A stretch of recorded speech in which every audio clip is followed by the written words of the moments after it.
One, two, three. Three platforms. They've got green ticks. This is good news.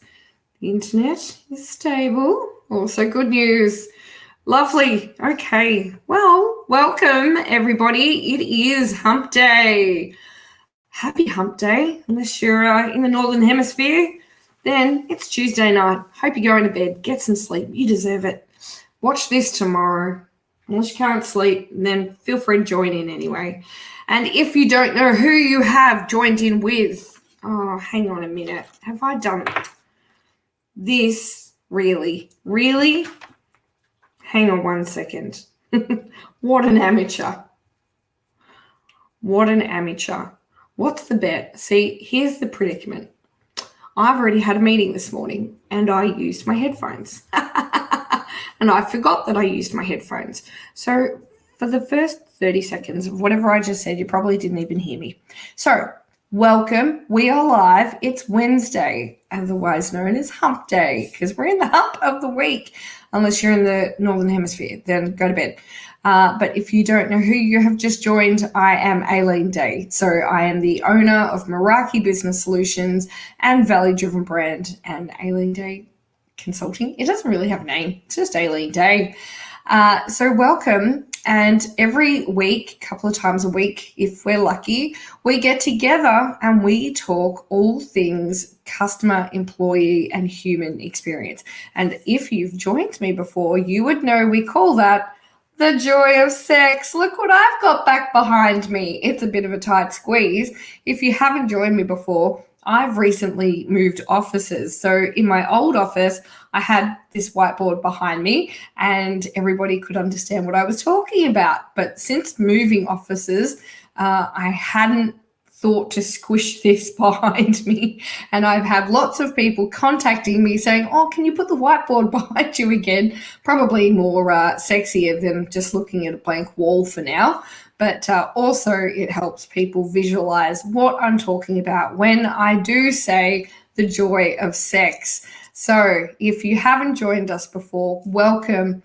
As I said, I am Aileen Day, and today we are going to be having a bit of a chin wag about making your organization a bit more resilient, and in fact, a shit ton more resilient against issues.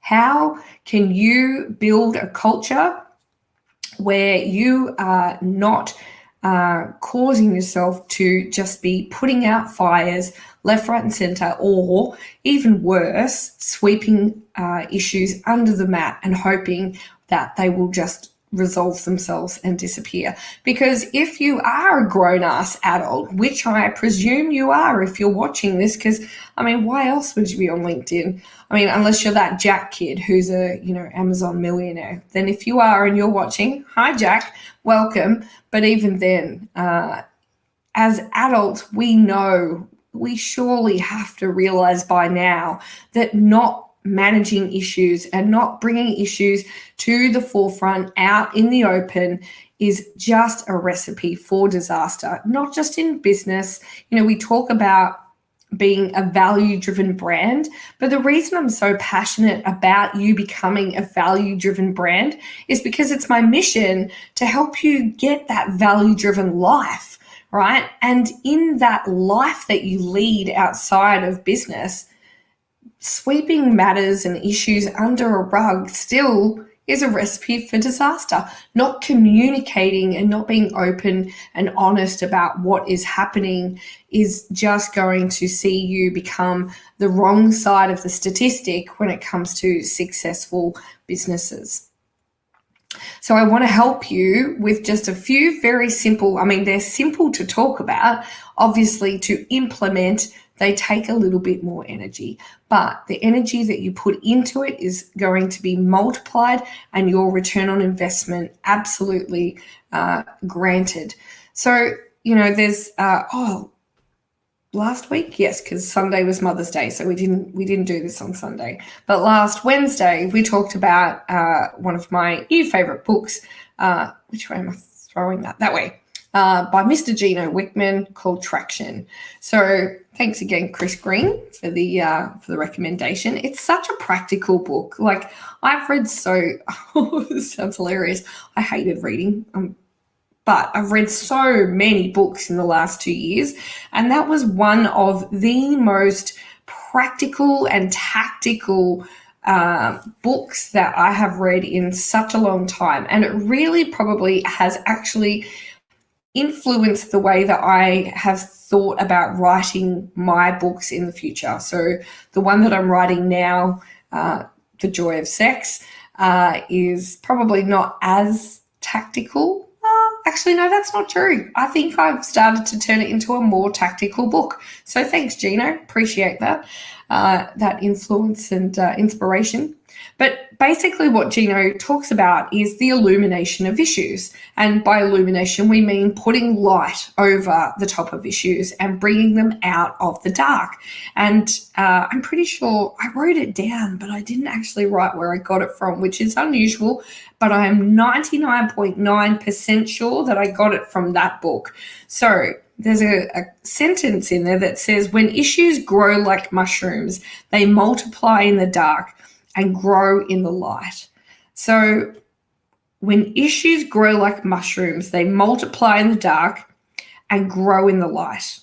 Maybe I wrote that down. No, they should.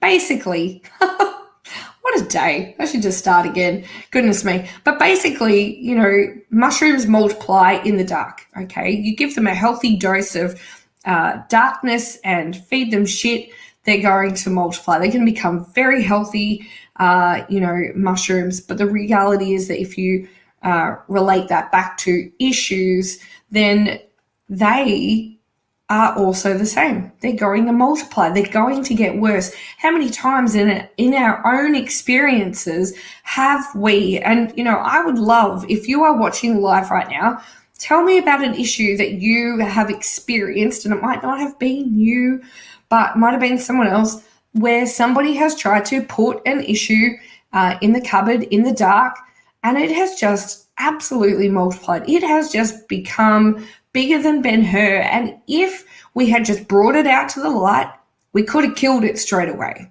right? Because that's what happens with mushrooms. If you bring them out into the light, they die. But so do issues, because when they're brought out and they are illuminated, we have the opportunity to manage them, to then further mitigate them from happening again.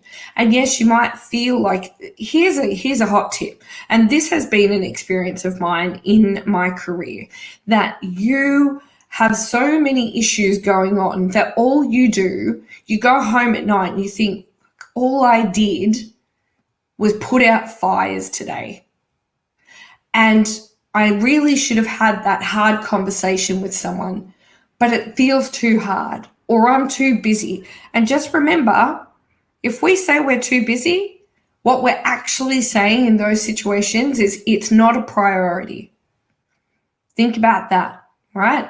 I had someone say to me from a parenting point of view, and I'm pretty sure I haven't, but someone said something in regards to parenting, and they said, if you tell your child that you are too busy to do something, that what you're telling them is that they are not a priority, or what they've asked you is not a priority. And if you were to change your language and say, that's just not a priority, instead of I'm too busy, how would that sit? Not just with you, but with your child, or in this case, your employees, right? Or your organization. There is always someone affected by you not making something difficult a priority. So if you have experienced that, if you have got home and just dropped to the couch and just thought, I can't keep doing this. All I do is put out fires. All I do is deal with bullshit. Then the reality is that you are not becoming resilient against issues, and you need to put some governance in place. And governance is my new favorite word after having a chat with one of my CX colleagues this morning. Stephanie I think it's Thum. Sorry if I mispronounced your surname. But governance, I know it doesn't sound very sexy, but it absolutely is what is going to save your ass in your business when you put some accountabilities and strategies in place to make sure that the things that are working continue to be upheld and maintained. Okay, so if you're not sure what I mean about governance, think policies, procedures, the ways you do business, right? The expectations and the non-negotiables. Those are governance features. So I want you to consider these few tips. If you are a leader, an entrepreneur, if you run a business, if you have anything to do with leading people, then I want you to consider how you become a resilient business or brand when it comes to issue management. How do you illuminate issues in your organization? The first thing I want you, and we've talked a little bit about this, is, for those who know me, they know that I am a raving fan for what is candid language, candid speaking, a culture of candidness. And what I mean by culture of candidness is that it is so important to be upfront, to be honest. And yes, I preface that with it's your version of what is the truth, right? So it's your truth. It might not be everybody's truth, but what you are doing is you are voicing your truth, and you're not doing it in a rude or horrible manner that is aimed at hurting people, but on the same like length, you're also not scared if it does hurt somebody's feelings, because the reality is that if we are not upfront and honest and open about our truth in the right situation, so in the right place at the right time, then the reality is we are the reason the issues become bigger than Ben-Hur. We are attributors and contributors to that issue because we didn't speak up. So it was interesting, actually. Yesterday I was doing a speaking, I had a speaking gig. What do you call them? Job? I was doing some speaking on communicating to executive level, and one of the other speakers talked about a divergent and convergent understanding of people.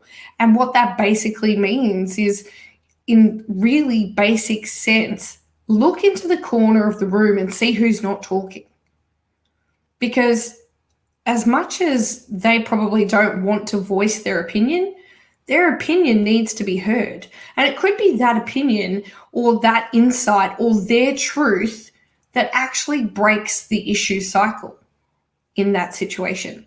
So as a leader, I want you to consider how, if you don't already have it, how you can implement a culture of candidness. And now it takes practice, and it takes one of the hardest things, trust.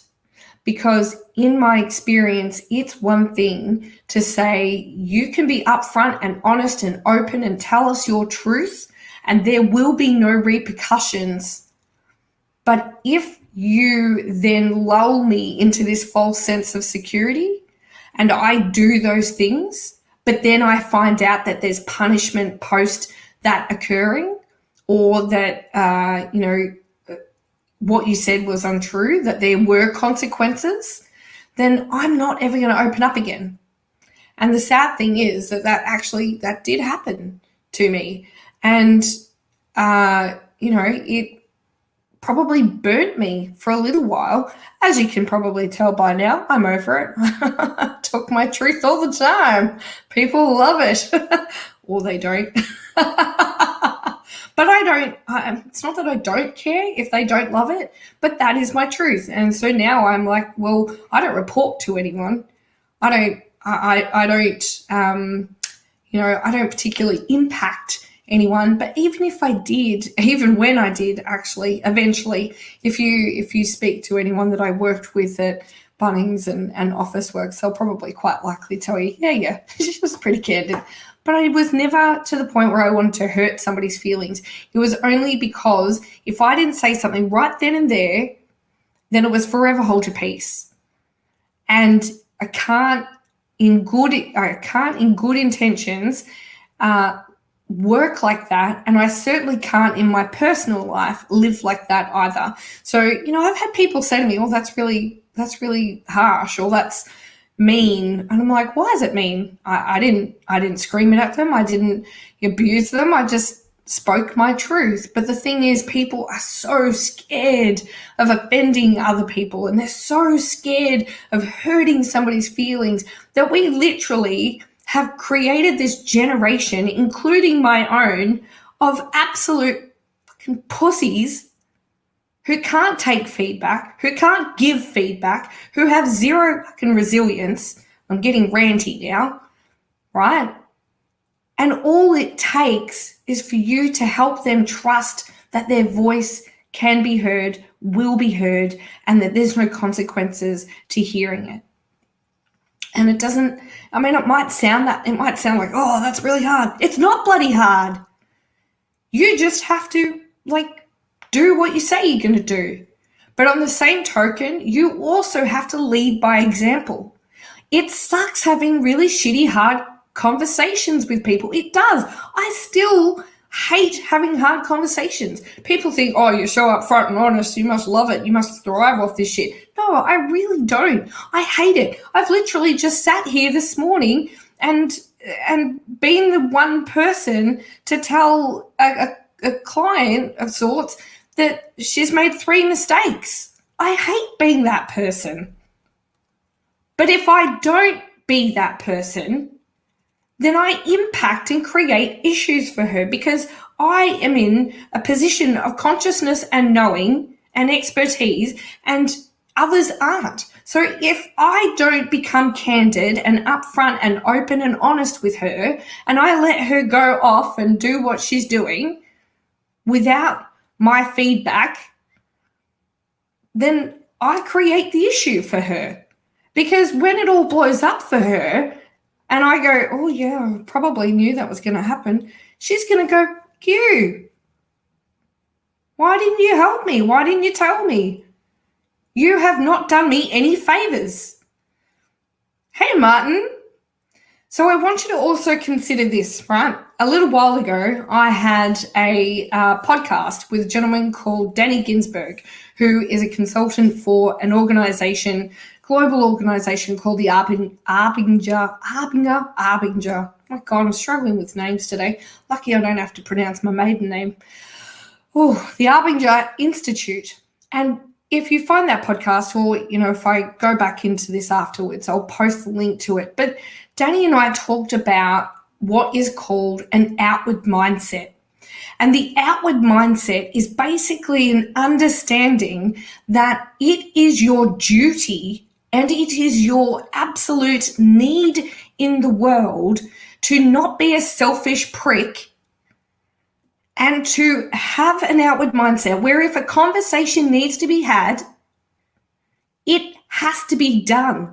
It has to be done in a factual, it has to be done in a candid, and it has to be done in an open, honest, and timely manner. You putting it on the back burner is just you being a selfish prick. Blunt. I know people are like, oh yeah, you're really candid, aren't you? You're just a bitch. No, but I'm just being I'm trying to get your attention. If you sit there and think, it's Thursday, maybe I'll wait till Friday. Do you know I had a boss who would every Friday would wait until Friday at 3 p.m. to have a discussion with me? Every Friday. Every Friday, I would leave the office in tears. Yes, triggered. Yes, post-traumatic stress, probably a little bit. I thank him for it now. It's taught me lots of lessons, full of gratitude. But if that's your thought, oh, wait till Friday. Don't be a prick. Do it today. If you don't know how to frame the conversation, Consider how you might receive the conversation. You know the old adage, do unto others as others would do to you, or something like that. Is that how it goes? Do unto others as you would have others do to you? Yeah. Treat other people the way you want to be treated. In really like layman's terms. Have that candid conversation. And yes, it sucks. I know it sucks. And if you need help framing those conversations, please feel free to get in touch. That is what I kind of do as a job. I help you have those hard conversations amongst many other wonderful things. But they are so important. And what you are essentially doing is you are managing and mitigating further issues in your organization by having that outward mindset, by not being selfish. An inward mindset is exactly that. It is a selfish mindset. And Danny, I'm going to tag you. And if you feel like adding any other content into this, please feel free. But basically, an inward mindset is not going to build your organization. It is not going to build the one thing that your organization needs to get an issue resilient business, and that is trust. So I am looking you deadpan in the eye and begging you to please not have an inward mindset, to have an outward mindset, and understand that you are actually doing other people a favor by being upfront and honest with them. Right. Number 2, I've already talked a little bit about governance, but I want you to create some governance. I want you to think about, it cracks me up. Well, not cracks me up, but actually, no, it doesn't surprise me at all. It doesn't surprise me how many people I talk to, no matter how big their organization is, and they don't have policy and procedures. It actually just makes me smile. And I just think, there's another job I could do. But if you had all your shit sorted, you wouldn't need me, would you? See, hey. But it is so important. I know it's not sexy. I know governance isn't very SEXY sexy. But it is imperative to the CEHX sexy. It is imperative for your organization's stability and the capacity to grow that you have governance, that you have procedures that help you put in place how you're going to manage issues in the future. Whether that means that you have, in Gino's book, he suggests getting your whole team together and just breaking down, just having an absolute free-for-all, staying on track, but an absolute free-for-all, and understanding what are the actual issues, what are we sweeping under a rug. Should this person actually be terminated? Should that person actually find a new job? Should that role even exist? Should this procedure be redeveloped? What are the issues that we are currently facing, ignoring, pushing back into the dark, so that you can illuminate them? And then once you've understood, once you've gone through that activity and understood what is currently, pushing at death's door when it comes to keeping your organization afloat, and stopping your whole team, including yourself, from burnout. Because if you don't agree that putting this shit in the cupboard is exhausting, then believe me, it's exhausting. So once you have uncovered, illuminated all the issues that are going on by department, or you might just work for yourself, right? What are the current issues just yourself is facing? I personally face resource issues. Right? I need more hands. I've got my fingers in so many bloody pies that are all slowly but surely, turning a return that I can't really take them out, but I'm not quite at the point where I can obtain more resources. So I just have to kind of work a little bit smarter. You notice I didn't say harder. I said smarter, right? Thanks, lately.ai. My girlfriends. That is a hot tip for you. Also, if you're into content creation, lately.ai.com, get onto them. Kate Bradley Churnis, I'll tag you as well. But it is imperative that once you understand what those issues are, how are you going to then go and solve them? And then once you know how you're going to solve them, I'm going to give you a hot tip. there needs to be accountability. It is not good enough to just set a list and forget about it, because you will be no better off for it. If anything, you'll create further distrust because you kind of implied that you care about this stuff and you want to see it resolved, but then you didn't do anything about it. You didn't hold anyone to account for it, and everybody just got to get away with it again. Now, what kind of culture is that? And if this is you and it's just you, then you definitely need to call me and I will hold your ass accountable, right? Because that's what I do. I'm really good at it. Now I even hold myself accountable. I used to be very good at holding everyone else accountable. Now I do it for myself as well. It's a nice feeling. But accountability is key. There is no point going and having all of these activities to find out and illuminate the issues if you're just going to piss it off in a filing cabinet and never look at it again. So I encourage you to figure out who, how, when, why. Why that person? Is that their strength? Is there a collaboration that's required? When, right? Understand those metrics and add them to your governance. Add them to the way you do business. And then maintain it. It is not, again, one of those things where, I was consulting to a pretty big home builder at one point, and we set up all these intentions for KPI changes and stuff like that. And they were like, oh, so we've had that meeting. I'm like, yeah, we've got to keep going. Oh, we've made those changes. Yeah, we've got to keep going. It doesn't just stop because you did it once, right? It's not a one-night stand. Oh, this isn't Tinder, mate. Ugh. This is elite singles. We're here for the long term, right? You can have fun, but we've got to be here forever, not just one night. So that means you need to put the governance into place. You need to make it sexy, C-E-H-X-Y. Oh, I think I just came up with a new thing.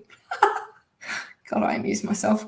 But please hold yourself, hold your team to account. Don't just put it together and then walk away from it, because you will not build a brand of trust. You will not build a value-driven brand just by looking at it and then walking away. So the third thing that is going to help you with your accountability and your governance is you're going to keep measuring the results. So there is no point finding out if, let's take, for example, you removed a particular role because it wasn't really required anymore, but you'd kept the person in there because, I had this conversation this morning, because they're a legacy. At Bunnings, we used to call people legacies. If they were not very good at their job anymore, but they'd been there for a long time, they were called a legacy. And there were a couple. But in the same token, it happens everywhere, right? There are people who are not in the right job for what they do. And even that has probably been something that I myself have, in hindsight, found to be the case as well. So if, say, for example, you've had to make some changes or solve some of those issues, I want you to then keep track of what you changed and then how has that affected your business. And if necessary, go and find ways to measure that success. One of the things that absolutely does blow my mind is that we go and make change for change's sake. Who's got time for that? A perfect example, when I was at Officeworks, before they kind of installed their voice of customer program, that's basically where you get feedback and you measure the results coming in. Their primary, assumption was that the print and copy area was the worst performing area for customer service that they had. And that would be their primary focus for issue resolution. Now, hilariously, this is what starts to happen when you measure things and you start to obtain more accurate qualitative and quantitative data, is that you actually find out that maybe you weren't right. and that maybe you were just about to, if you haven't already, gone and put a whole lot of energy, money, investment, effort into something that actually wasn't that important or that big an issue to start with. And that is why it is so imperative when you do learn about what issues are going on in your business, try to work out where they are on the priority matrix, right? Are they actually, as one of my ex-managers used to say, is it really a DEFCON 1? Took me a couple of years to realize what he was talking about. I don't really do military speak, but I learned that DEFCON 1 is like, holy shit, the base is about to blow up, we're all going to die. Or is it a DEFCON 6, which is like, could be a problem in the future, but, so where does it stand? But you need to have that insight and that information. So once you have gone and got that insight and information, and then you start to resolve those problems. Actually, so fun fact, it wasn't the print copy area that was the issue. It was the registers and the technology area. People needed help and they couldn't get it. At least at print and copy, they could get the help. They just had to wait a little while. So wonderful insights once you start to collect the data and really ingest what is causing the issues in your customer, employee, and human experience.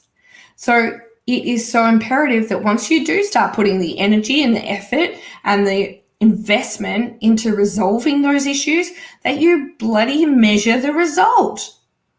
Don't just create change for change's sake and then wonder where all your money went. Why aren't I getting any back? Because ultimately, every time you fix an issue, you should be saving money, if not making it. So therefore, if you're saving it, you're making it. Funny that. Look, I never said money was my strong suit. That's why I've got so many accounting friends. Oh, love it.